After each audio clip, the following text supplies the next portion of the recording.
Quiero invitarte, allí donde estás, que me acompañes en oración. Cierra tus ojos, vamos a orar y vamos a pedirle que en esta mañana el Señor pueda hablar a nuestro corazón. Padre, te damos muchas gracias porque todo lo bueno viene de ti, Señor.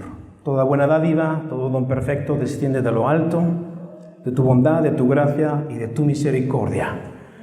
Señor, y nosotros sabemos que aunque estemos en la tierra y en la tierra tengamos dificultades y tengamos problemas, tú estás con nosotros. Tú lo prometiste en tu palabra, tú eres fiel, Señor, y nos mantenemos a la expectativa de ese día, cuando podamos encontrarnos cara a cara contigo, cuando podamos verdaderamente derramar nuestro corazón 100% adorándote en espíritu y en verdad, y la enfermedad, el dolor, la maldad y el pecado desaparezcan por completo. Mientras ese día llega, Señor, aquí estaremos sirviéndote, honrándote, adorándote y dando testimonio de que Jesús vive, de que Cristo es real, que tiene poder para transformar el corazón y que tiene poder para dar vida y vida en abundancia. Gracias por este culto. Oramos que tu Espíritu Santo esté aquí en esta mañana y ministre a nuestros corazones, pero sobre todo oramos que el nombre de Jesús sea colocado en lo más alto.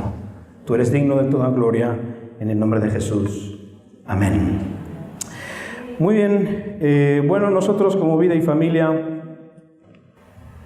tenemos una serie de temáticas en la predicación y hemos tenido aproximadamente como 17 o 18 predicaciones sobre el Sermón del Monte, y ya la semana pasada comenzamos con una nueva serie temática que tiene que ver con los valores centrales de la Alianza Cristiana y Misionera. La Alianza Cristiana y Misionera comparte 7 valores fundamentales que se derivan de lo que nosotros compartimos y creemos que es el Evangelio cuádruple. Y todo buen aliancista, yo no he nacido en la Alianza Cristiana y Misionera, nací en una iglesia pentecostal, pero todo buen aliancista debería saberse de memoria, ¿verdad?, cómo es el Evangelio cuádruple, que lo tenemos, si no me equivoco, aquí en nuestro logo. El primero sería Cristo salva, el segundo sería Cristo sana, el tercero Cristo santifica, y el cuarto Cristo Rey que viene y viene pronto. Finalmente le añadimos el logo del mapa mundi, ¿verdad?, una parte del globo terráqueo que nos indica cuál es la misión. La misión es el mundo, predicar a Cristo. Y estos valores, 7 valores fundamentales, muestran al creyente cómo es o cómo debería ser la vida cristiana normal, cómo podemos vivir diariamente nuestra fe de una manera normal y corriente. La semana pasada tuvimos la oportunidad de ver el primero de ellos, que es algo muy interesante. Tiene que ver con que a Dios le importa la gente que se pierde. Amén. Yo no sé si a nosotros nos importa la gente que se pierde, pero a Dios le importa a la gente que se pierde. La gente que va a pasar el resto de la eternidad sin tener comunión con el Dios verdadero. Así que tiene que ver con alcanzando a los perdidos. Esto es muy interesante. Y en esta mañana yo quisiera animarte y pedirte que abrieras tu Biblia en el libro de Filipenses, capítulo 4, vamos a ver hoy la segunda o el segundo valor fundamental que enseña la alianza cristiana y misionera. Yo diría que este de hoy es, digamos, clave, es absolutamente clave para tener una iglesia sana y para ejercer un ministerio equilibrado y poderoso en el Espíritu. Esto es algo que debería ser imprescindible e indispensable en nuestras vidas de forma personal, pero también como cuerpo, como iglesia corporativa, debería ser indispensable. Filipenses 4, 6, 7 dice lo siguiente: por nada estéis, ¿qué dice? Afanosos. A mí me gusta interactuar con los oyentes. Yo quiero que mires a la persona. Roberto Carlos está solito, pero yo quiero que mires a la persona que tienes a tu lado, mírale a los ojos, mírale y dile: por nada estés afanado. ¡Ey! Por nada estés afanado. Por nada. ¿Y qué significa nada? Nada. No sé si hoy, en este momento, tú has entrado en la iglesia atribulado, cargado, acongojado, atemorizado, pero cuando tú vienes a Cristo y vienes a la Escritura, la Biblia te dice, ¡hey! Por nada estés afanado. Si lo estás, algo funciona mal, algo falla. Y dice Pablo, si nos sean conocidas vuestras peticiones, ¿delante de quién? Delante de Dios. En toda oración y ruego, nota, con acción de gracias. Y la paz de Dios, que sobrepasa todo entendimiento, mira qué hermoso, guardará vuestros corazones y vuestros pensamientos en Cristo Jesús. La palabra de Dios es viva y es poderosa. ¿Tú lo crees? Si tuviéramos que definir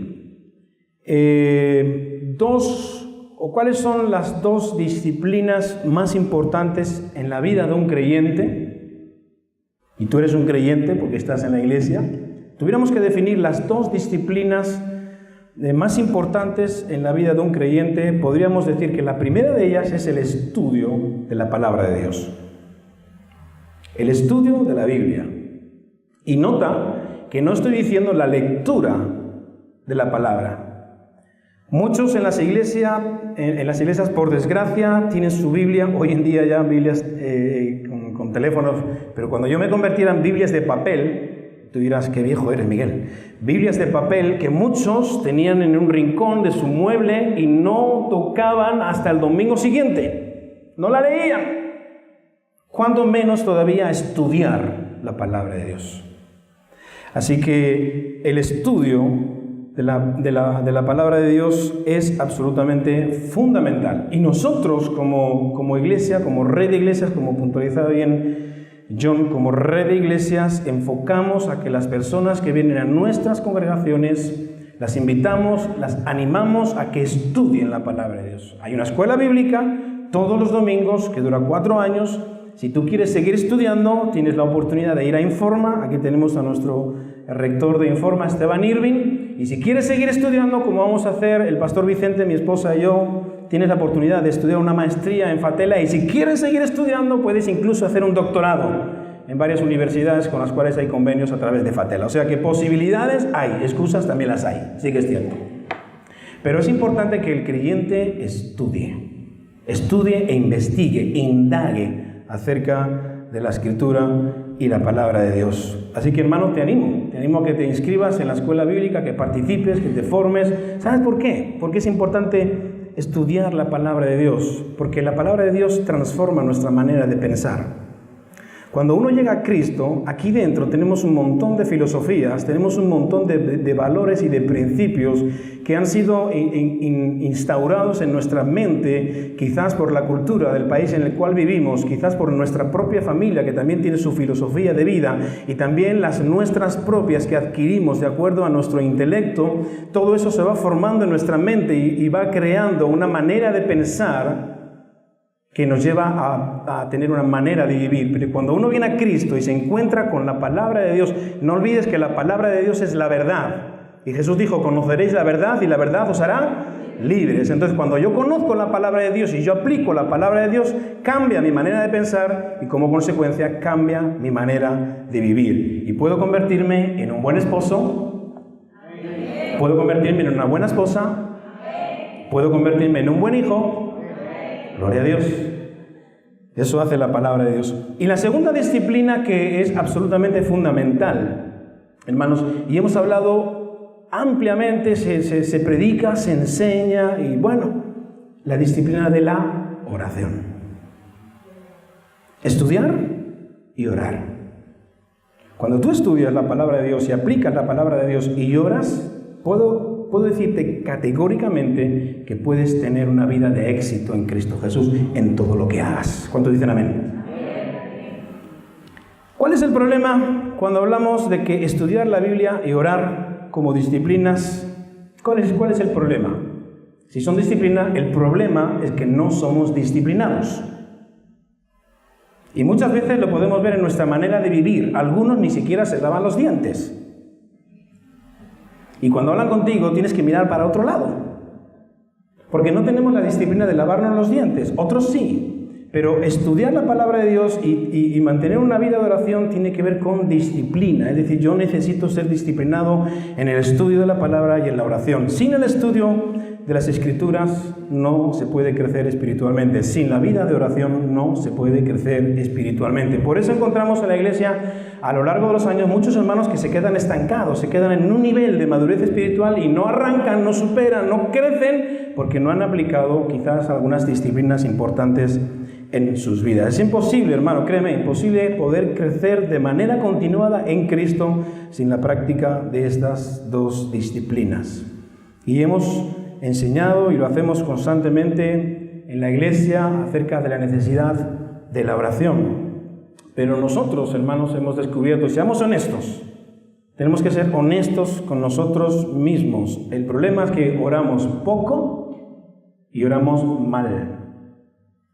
Oramos poco, ¿por qué? Porque no recurrimos a Dios constantemente en busca de guía, en busca de dirección, en busca de consuelo, en busca de ayuda. Y oramos mal porque si tú te fijas, casi el 100% de nuestras oraciones adquieren carácter de petición. ¿Esto le ocurre a alguien? ¿No? Si no levanta la mano estás mintiendo, seguro, Siempre estamos pidiendo. Yo escuché una hermana en la sede de Oporto algo bien interesante. Decía, hermano, somos pedigüeños en la oración. Y me gustó mucho la definición de ella porque ¿sabes lo que significa pedigüeño? He buscado los sinónimos, significa, mira bien, gorrón, abusón, sacacuartos, aprovechado y sablista.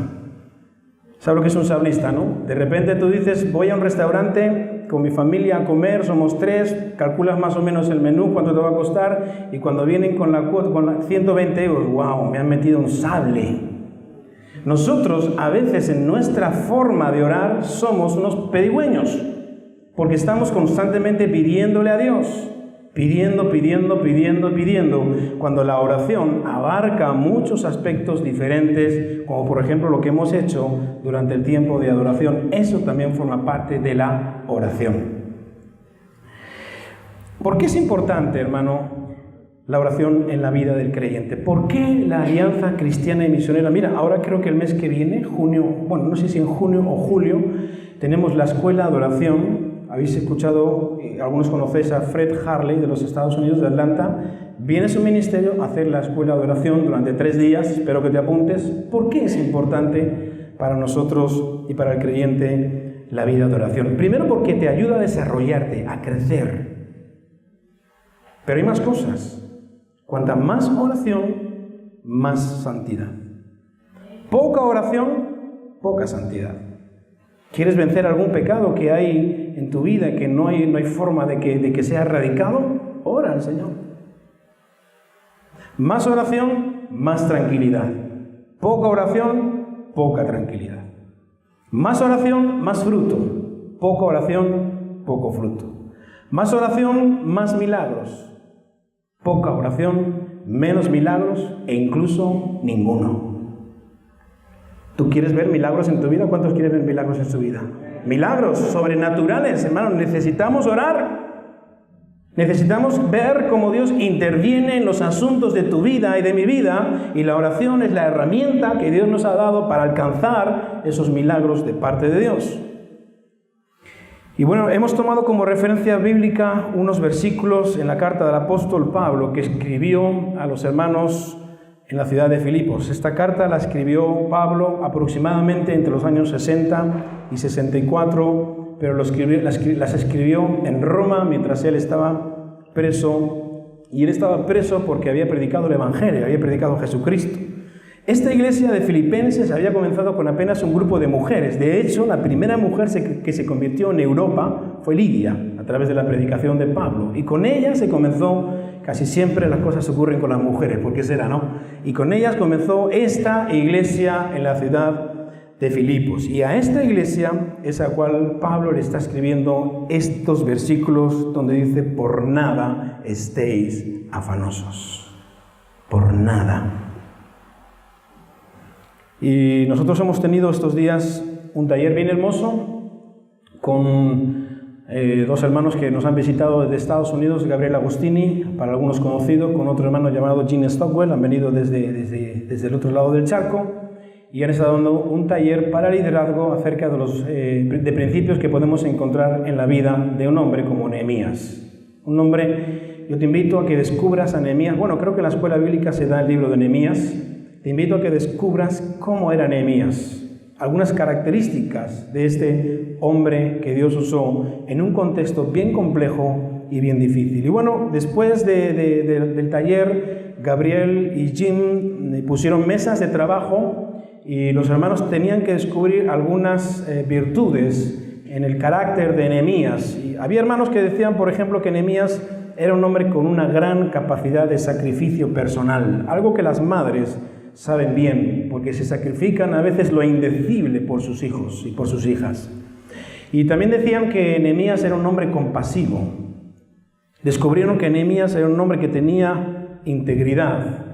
Era un hombre que tenía la capacidad de animar a las personas en medio de terribles circunstancias, porque el pueblo de Israel tenía que reconstruir los muros, pero llegó un momento en que ellos decían, es mucho el escombro, no tenemos ánimo, no tenemos fuerza, y en ese contexto Nehemías tenía que animar a los hermanos, fortalecerles para que siguieran trabajando y siguieran reconstruyendo los muros de Jerusalén. Y era un hombre que tenía una habilidad interesante, era capaz de confrontar a las personas. Y era capaz de decirle, lo que estás haciendo es un pecado contra Dios y un pecado contra tu prójimo. Y esa habilidad no la tiene todo el mundo. Pero fue muy interesante cuando Gabriel Agostini hizo la siguiente pregunta. Si tuviéramos que resaltar una cualidad por encima de todas en la vida de Nehemías, ¿cuál sería? Nehemías era un hombre, un dechado de virtudes. Y esa pregunta era muy interesante. Y una hermana se puso en pie y ella dijo, Nehemías era un hombre de oración. Y eso marcaba la diferencia, no solamente en su propia vida, sino en el contexto en el cual Dios quiso usarlo y lo usó. Nehemías era un hombre de oración.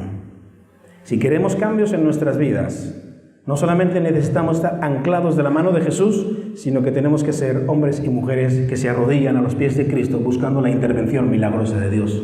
¿Cuánto pueden decir amén? Eso se llama oración. ¿Por qué, hermanos? Porque la oración lo cambia todo. No siempre es así. No podemos obligar a Dios a cambiar sus planes o sus designios, pero indudablemente necesitamos orar. No para que Dios conozca las cosas, Él ya lo sabe todo, sino simplemente también para revelarle, para mostrarle, para indicarle a Dios lo que está en nuestro corazón y también para que el obrar de Dios por medio de su Espíritu Santo nos alcance a nosotros. Mira estos versículos de Pablo. Versículo 6 de Filipenses 4. Por nada estéis afanosos. Yo quisiera preguntarte en esta mañana, ¿es esto posible? ¿Es posible?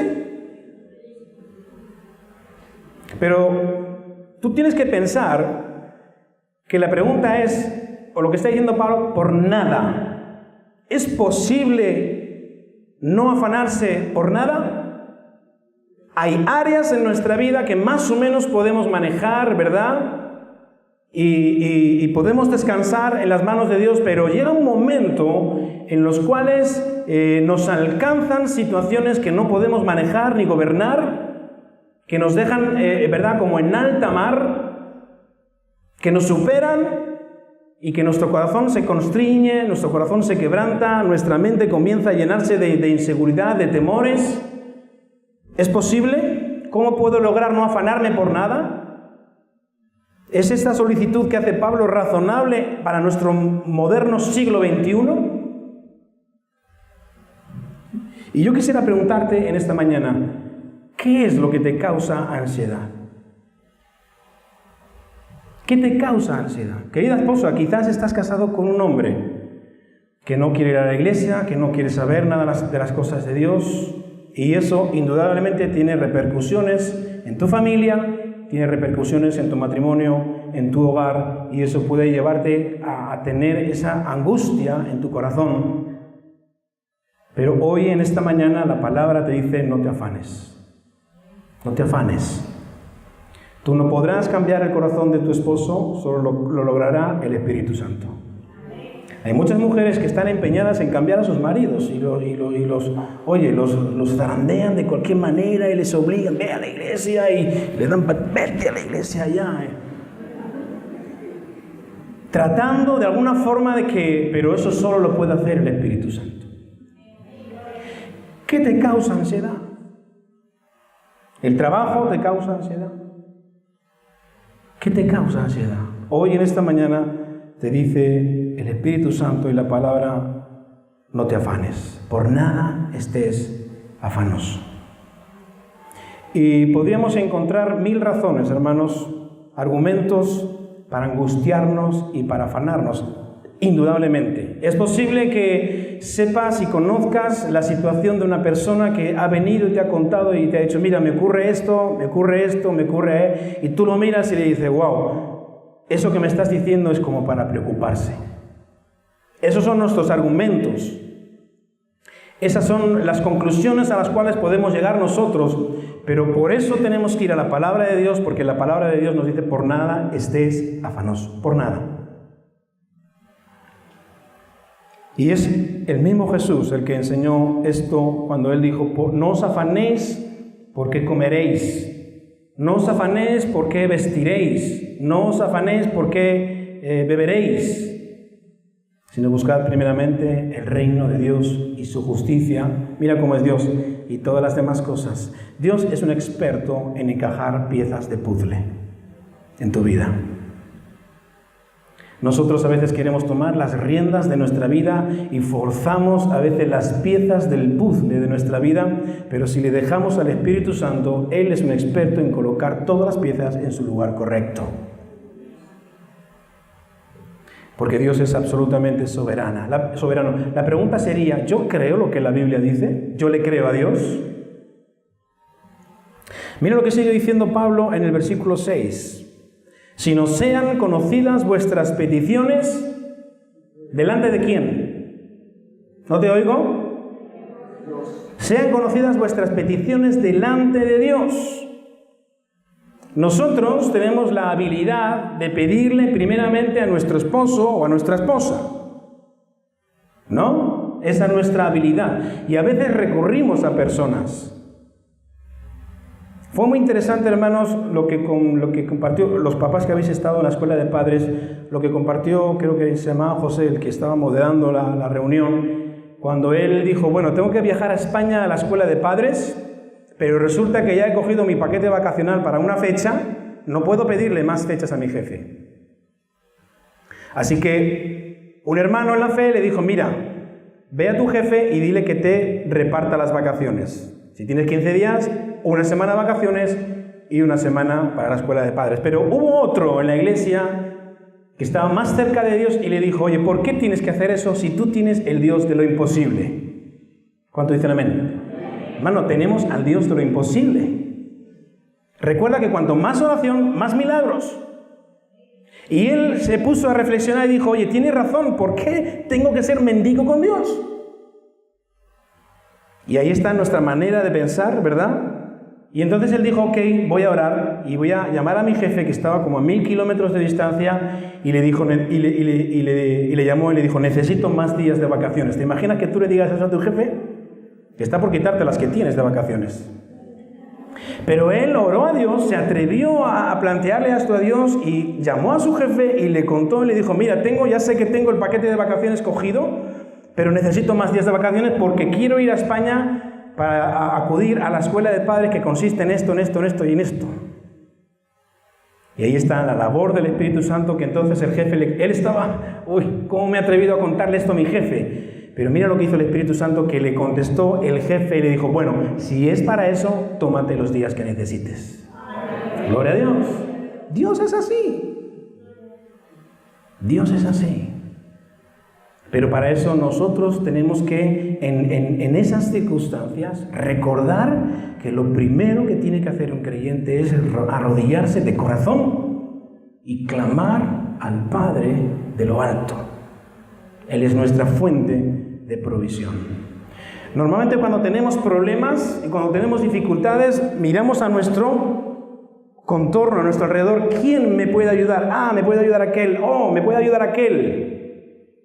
y actuamos en la esfera de lo natural, de lo que está horizontalmente. Pero el creyente se mueve en la esfera de lo espiritual y lo primero que tiene que hacer es elevar sus ojos al cielo, verticalmente a Dios, porque allí está la verdadera fuente de provisión. Y eso se llama oración. Ahora bien, escucha hermano, la Biblia no habla en medio de las dificultades y de los problemas, la Biblia no habla de permanecer inmóvil. La Biblia no dice que tenemos que ser pasivos ante las complicaciones de la Biblia, de la vida. Lo que la Biblia nos está enseñando es que tú y yo tenemos que presentarle a Dios nuestras necesidades. Todas nuestras necesidades. Algunos quieren esposa. No, me quiero casar ya. No, pídesela a Dios. Y te dará a tu Eva. ¿No? Te dará tu costilla. La Biblia enseña que tenemos que presentar nuestras necesidades a Dios. Cuando alguien te trate mal, querido hermano, esto es muy habitual en los trabajos, ¿verdad? Tienes por ahí un encargado que te hace la vida imposible y tú oras, Señor, o te lo llevas o te lo envío. Te dan ganas de retorcerle el pescuezo. A este el día menos pensado le paso por encima con el coche. Somos así. Cuando alguien te trate mal, hermano, díselo a Dios. ¿Amén? Díselo a Dios. Yo he oído testimonios de hermanos que estaban en estas circunstancias. Oye, tengo un jefe, me dan ganas de crucificarlo con unos clavos del 15. Pero se ponen a orar y mira cómo es Dios. A esa persona la quita de medio. De repente te enteras, no, es que lo han trasladado a otro sitio, a otra sucursal, o simplemente que se quedó sin trabajo. Porque Dios es justo. Dios es justo. Y cuando ve que alguien tiene mal comportamiento injusto contra otra persona, tú tienes licencia para decirle, Señor, me está tratando mal, tú eres mi Padre, haz algo. O a lo mejor te cambia a ti de trabajo. El rey David tuvo muchos enemigos, hermano, muchos. Incluso sus propios hijos se levantaron contra él. ¿Sabes qué hacía David? Se lo decía a su Dios. Mira, el Salmo 143, no lo busques, te lo leo. David era un hombre que experimentó la angustia en su vida a niveles que no te puedes ni imaginar. Pero David escribió en ese Salmo 143 y él dijo, oh Dios, oye mi oración, escucha mis ruegos. Mi espíritu se angustió dentro de mí, está desolado mi corazón. ¿Te suena eso? ¿Alguna vez has vivido esto? David también lo experimentó. Pero David, él dijo, Dios mío, líbrame de mis enemigos, porque yo en ti me refugio. Él sabía que su refugio era Dios. Cuando los problemas te superen, díselo a Dios. ¿Sabes lo que dice el Salmo 121? Alzaré mis ojos a los montes. ¿De dónde vendrá mi socorro? Y el salmista dice, mi socorro viene del Dios. Y escucha, que hizo los cielos y la tierra. ¿Sabes qué significa que hizo los cielos y la tierra? Que tiene poder para crear de la nada. De la nada, de donde no hay nada, donde no existe nada, Dios puede realizar un poderoso milagro. Así es Dios. Cuando te superen los problemas, díselo a Dios. No acudas a tu esposo. Tu esposo es un pobre pecador como tú. Díselo a Dios. Salmo 69, David dijo lo siguiente, ya los problemas lo estaban llegando al cuello a David. Y él tuvo que exclamar, sálvame, oh Dios, porque las aguas han llegado hasta mi alma. Me he hundido en el cielo profundo y no hay donde hacer pie. He llegado a lo profundo de las aguas y la corriente me inunda. Así estaba David. Ya todo lo que estaba ocurriendo a su alrededor lo superaba, pero él se lo dijo a su Dios. Y Dios acudió a su socorro. Versículo 6. ¿Cómo podemos decírselo a Dios, hermanos? Por nada estéis afanosos, sino sean conocidas vuestras peticiones delante de Dios. ¿Cómo? Como dice este versículo, con oración, con ruego, ¿y qué más? Y acción de gracias. Hay algo bien interesante, hermano, porque, ¿sabes una cosa? Somos pedigüeños, esa es la verdad. Cuando las cosas nos van bien, ahí sí somos agradecidos. ¡Oh, Dios! ¿Verdad? Y somos capaces de componer Salmo 23 bis. Esa es nuestra habilidad.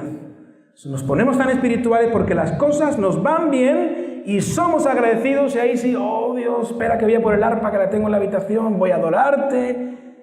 Todo me va bien. Pero ¿qué ocurre cuando las cosas comienzan a torcerse? Entonces, en lugar de alabanza, ofrecemos quejabanza. Nos quejamos a Dios. Y hacemos como hicieron los judíos, los israelitas cuando salieron de Egipto. ¡Ay, Moisés, ¿por qué nos has traído hasta aquí? Allí teníamos los puerros, los melones, y nos quejamos. Pero si algo tenemos que descubrir, los creyentes hermanos, es la acción de gracias en medio de nuestra oración, en circunstancias que son difíciles. Y esto, ¿sabes cómo lo llama la Biblia? Sacrificio de alabanza. Eso forma también parte de la oración. Mira lo que dice Pablo en Hebreos 13, dice, así que ofrezcamos siempre a Dios por medio de Jesucristo sacrificio de alabanza, es decir, fruto de labios que confiesen el nombre de Cristo.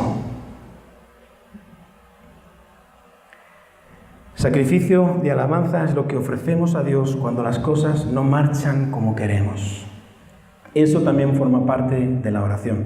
¿Sabes cuál es el resultado de esta manera de enfocar la vida? Es decir, ¿sabes qué? No me voy a afanar por nada. Se lo voy a decir a Dios. Y se lo voy a decir con oración, con ruego y con acción de gracias. Hay un resultado, hermano. Créeme, siempre desde el cielo hay resultado. ¿Cuándo dicen amén? Siempre desde el cielo hay resultado. Quizás no el que tú esperas, pero sí el resultado que depende de la soberanía de Dios. Y recuerda, todo obra para bien aquellos que aman al Señor. ¿Tú lo crees? Todo obra para bien. El resultado es esto. Mira lo que dice el versículo 7. Y la paz de Dios, que sobrepasa todo entendimiento, guardará vuestros corazones y vuestros pensamientos en Cristo Jesús. Eso es algo milagroso, hermano. Porque ¿quién puede entender cómo es la paz en la dimensión de Dios? ¿Y sabes cuál es lo verdaderamente milagroso en la oración? Cuando tú oras, tienes delante de ti un gigante, Goliat, un problema. Cuando tú oras, quizás ese gigante no desaparezca. Eso es lo verdaderamente poderoso y maravilloso de la oración, que aunque tú no recibas lo que estás pidiendo, la paz de Dios va a guardar tu corazón y tu pensamiento en Cristo Jesús. Y vas a seguir teniendo ese problema, pero tú puedes decir, ¿sabes qué? Yo tengo paz en Dios. Dios se encargará de eso en el momento oportuno. Eso es lo maravilloso de la oración. A veces pensamos que oramos y no tenemos resultados, pero la oración, escúchame, siempre tiene resultados. Siempre. Dios no es sordo, Dios no es pasivo, Dios es Padre. Y Dios te ama, y Dios te cuida, y Dios tiene perfectos planes para ti. Quiero terminar, hermanos. Pablo y Silas iban de camino a Macedonia y tenían que cruzar por la ciudad de Filipos. Y ellos iban por los alrededores del río para su culto de oración. Es curioso, hermanos, siempre lo digo, y lo voy a decir siempre.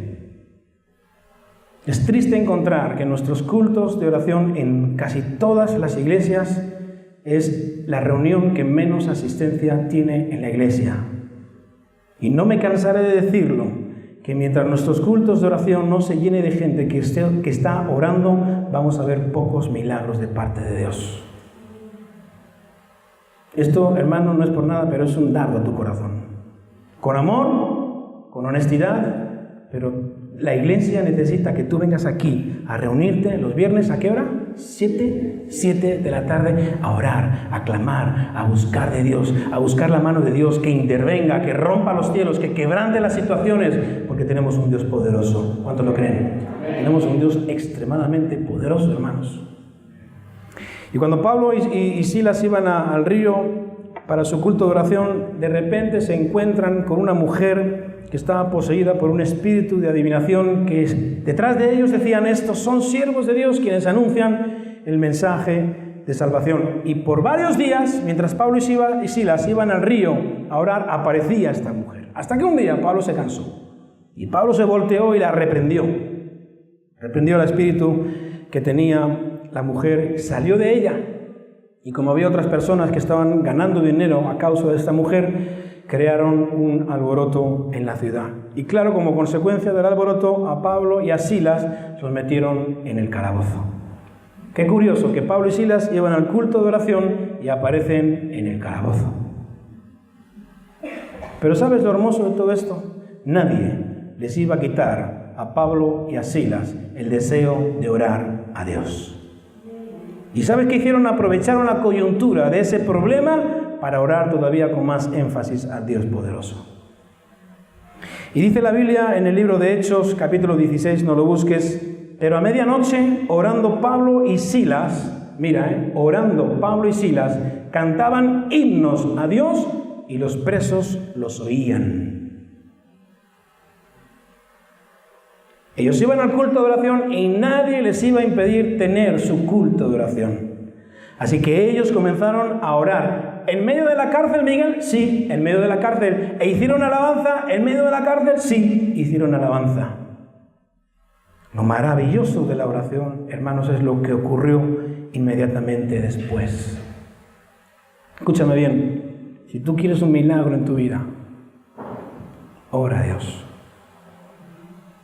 Quizás tengas que estar orando años. Quizás nunca alcances lo que tú estás demandándole a Dios.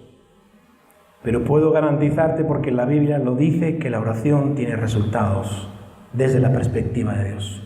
Algo Dios hará. Versículo 26 de Hechos 16 dice: entonces sobrevino de repente un gran terremoto, de tal manera que los cimientos de la cárcel se sacudían. Y escucha las dos cosas que ocurrieron. Y al instante se abrieron todas las puertas. ¿Cuántas puertas tienes tú cerradas hoy en día en tu vida? Cosas que tú has pensado, esto ya es imposible. Personas que quizás están por los 40, 45, 50 años y no se han casado y dicen: bueno, ya se me pasó el arroz. Pero tienen en su corazón casarse y tú piensas: esa puerta se cerró. Ninguna puerta se puede cerrar a la voluntad de Dios. Ninguna. Y se abrieron las puertas, dice la Escritura, todas las puertas. ¿Qué te angustia? Pero ocurrió algo más. En este contexto dice: y las cadenas de todos se soltaron. ¿Cuántas cadenas tienes tú en tu vida? ¿Cuántas puertas tienes cerradas y cuántas cadenas tienes en tu vida que te atan? ¿Cuántos pecados tienes en tu vida que los llevas arrastrando desde que te convertiste y no los vences? No eres capaz de dominarlos, no eres capaz de que se quebranten. Te digo una cosa: en Cristo se rompen todas las cadenas. En Cristo se pueden abrir todas las puertas, porque Cristo es el Dios verdadero de los milagros. No falla Cristo, no falla Dios, fallamos nosotros. En medio de esa oración y de ese cántico ocurrió un milagro. Se abrieron todas las puertas y se soltaron todas las cadenas. Déjame decirte, querido hermano, si existe una cadena de la cual debe ser liberado el creyente, esa es la cadena del temor. Estamos llenos de temores por todos los sitios. Temor a la muerte, temor al fracaso, temor a la frustración, temor, qué sé yo, ponle el nombre que tú quieras. Pero somos personas llenas de temores, los cristianos. Pero deberíamos ser personas llenas de la vida de Cristo. Porque Jesucristo, recuérdalo, Él dijo: el ladrón viene para hurtar, matar y destruir, pero yo he venido para darles vida y para que la tengan en abundancia. Cristo no miente. Detrás de todo lo que tú estás viviendo, detrás de todo lo que tú estás experimentando, está Cristo, sentado en su gloria, en su poder. Y yo te puedo decir una cosa: yo soy una persona hoy en día que tiene muchos problemas, muchos. Y estoy por afrontar circunstancias que ni siquiera sé lo que va a ocurrir, pero lo que sí sé es que Dios es poderoso. Dios es el Dios ilimitado, el Dios de los milagros. Y nosotros necesitamos como iglesia, como individuos, como familias, arrodillarnos a los pies de Cristo y decirle: Señor, tú eres mi roca eterna de salvación, en ti confío, en ti espero, tú eres mi refugio. Que Dios nos libere del temor, hermano. Por eso dice: y la paz de Dios, que sobrepasa todo entendimiento. Uno llega a pensar: ¿cómo es posible que en esta situación yo pueda tener paz? Porque es la vida del Espíritu Santo en la vida del creyente. Gálatas 5:23, mas el fruto del Espíritu es amor, gozo, paz, paciencia, benignidad, bondad, fe, mansedumbre, templanza. Contra tales cosas no hay ley. Todo cristiano fiel y verdadero, hermano, tiene a su disposición la mayor de las herramientas, se llama oración. Yo necesito decirle a mi Padre: tengo este problema. Pero tú eres el Dios que resuelve problemas. Tú eres poderoso, Señor. Quiero terminar con una frase de uno de los más grandes predicadores que ha tenido la iglesia. Se llamaba Charles Spurgeon. Él creo que fue llamado, catalogado como el príncipe de los predicadores, aunque en realidad el príncipe es Jesús. Pero él dijo la siguiente frase, escúchala bien: si Dios te amó cuando estabas lleno de corrupción, ¿no escuchará tus oraciones ahora que te ha hecho heredero del cielo? ¿Te das cuenta?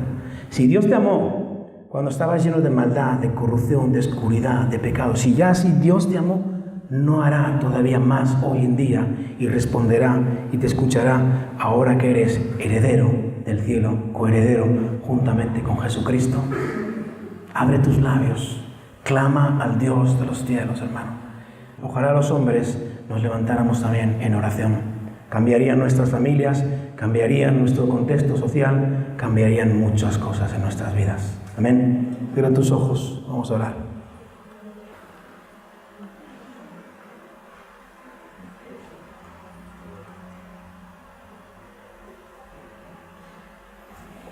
Yo quisiera que donde estás tú le pudieras decir a Dios: Señor, zarandea mi vida de tal manera que para mí lo primero sea buscarte en oración. Yo animo a los hermanos que asisten a nuestras iglesias, hermanos, a que salgan de la religión.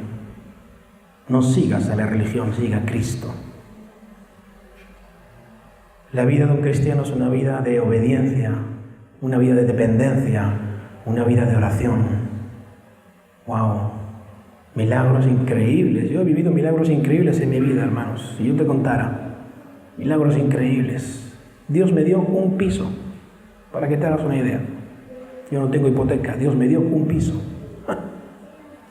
No porque lo merezca, sino porque Él es bueno. Muy bueno. Padre, gracias. Gracias por tu pueblo, gracias por tu iglesia que hoy está aquí escuchando tu palabra. De la misma manera que el pueblo de Israel, de Judá, Señor, estaba escuchando la palabra de Nehemías y de Esdras en el momento en que se reedificaron los muros. Señor, y yo sé que en ese momento hubo avivamiento en el pueblo, porque fueron obedientes a tu palabra, porque se volvieron a ti, Señor. Hoy te pido en el nombre de Jesús que muchos de los que estamos aquí nos volvamos a ti en oración. Enciende un fuego de oración en nuestras vidas, Señor. Enciende un fuego, Señor, de clamor, de dependencia, y un fuego que sea capaz de ofrecer sacrificio de alabanza en medio de situaciones complejas y difíciles, Señor, porque tú eres digno, porque tú lo mereces, Señor, porque tú eres el Dios santo y el Dios verdadero. Padre, te alabo por este cuerpo, por esta iglesia que está aquí. Bendigo a cada uno de mis hermanos, Señor. Oro para que tú abras las ventanas de los cielos y derrames bendición hasta que sobreabunde. Gracias, Padre. Gracias te damos. Esperamos milagros maravillosos en nuestras vidas, que los iremos contando, Señor, en los próximos meses y años, porque tú eres el Dios de los milagros. Bendito seas por siempre. En el nombre de Jesús. Amén. Y amén. Dile a la persona que tienes a tu lado: no te afanes por nada. Dios te bendiga, hermanos.